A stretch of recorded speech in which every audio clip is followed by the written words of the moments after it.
Hi, in this video I will talk about self-restrained behavior in children with autism, what it is and what are its main characteristics. Also, I will provide some possible strategies for teaching techniques of self-restrained behavior. So, what are self-restrained behaviors?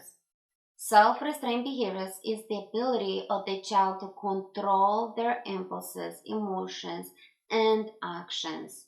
It involves the child exhibiting self-control and inhibiting certain behaviors or responses in different situations.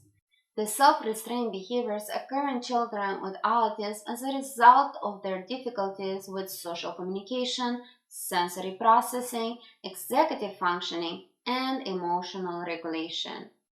Let's look at some examples that will help you better understand these behaviors. For example, a child is sensible to the surrounding sounds, lights, and smells. The first reaction of the child to the environmental stimulation would be a tantrum that includes crying, screaming, grabbing, and property distraction.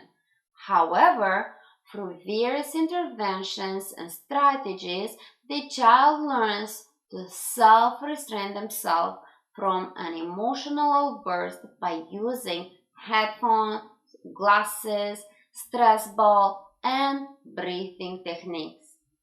Another example is a child with autism is engaging in self-harm by aggressively biting itself, causing open wounds, hitting oneself with fists, and bangs its head off the floor, walls, and tables to the point of breaking their nose and having concussion.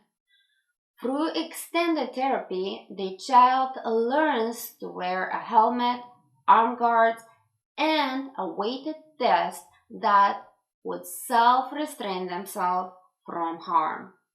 So, what to do and how to teach self-restraint techniques to a child with autism when they are experiencing challenges with sensory stimulation, social interaction, communication, and impulse control.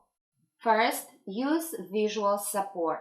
Here you can use visual schedules, timers, alarms, or employ sensory toys that can help the changes in their daily routine. For example, a child engages in flopping, crying, and whining when transitioning from one activity, location, and person to another.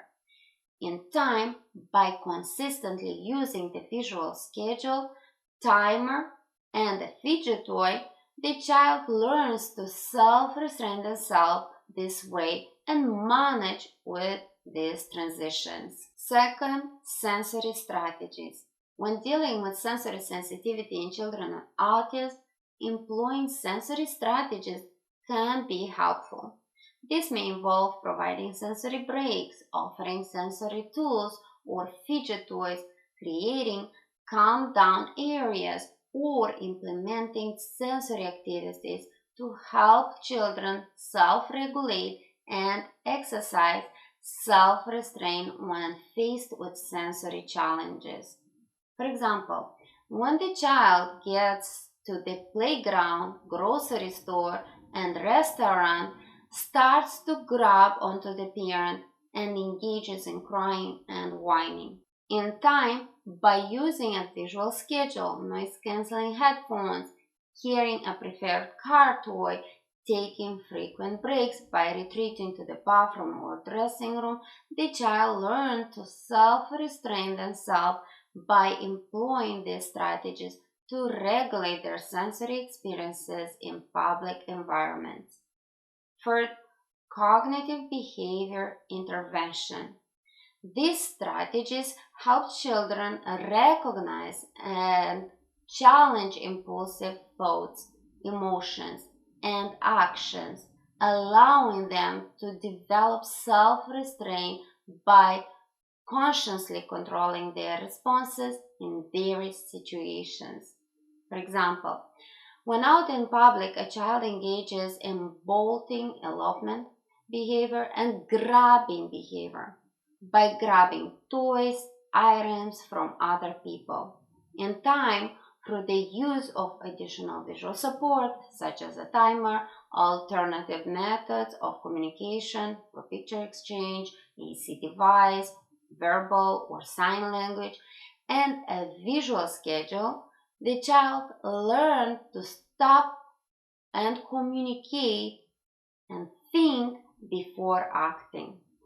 This self-restraint technique helps the child get the necessary time to evaluate their responses and make more appropriate choices during interactions with others. Fourth, social skills training. This can involve teaching and practicing specific social skills such as turn taking, listening, and following social rules to help the individual with autism understand how to control their impulses and actions during interaction with others. For example, when around other people, the child is engaging in inappropriate touching by invading other person's personal space.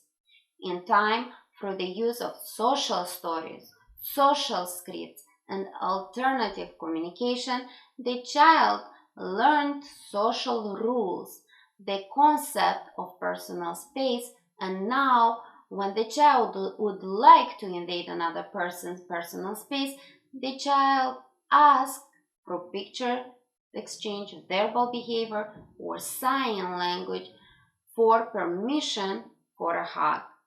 Fifth and last, emotional regulations. This may involve emotional charts, calm down techniques, and choice boards to help children self-regulate and self-restrain when faced with overwhelming situations. For example, when the child starts hysterically crying when watching a TV show, the child learns to self-regulate his or her emotion by employing calm down techniques, by taking a break from the TV, taking a deep breath, counting to 10, and using the choice board to replace the TV with another preferred activity. It is important to note that self-restraint strategies may vary depending on the individual needs and preferences of the child with autism. It is crucial to assess the child's unique needs and determine the most effective strategy for teaching self-regulation. I hope this video helped you understand what self-restraint behaviors are, its main characteristics, and how to teach it to children with autism. If you have any questions, make sure you type it in the comments below, and I will do my best to get back to you. Thank you for watching. I'll see you in the next video.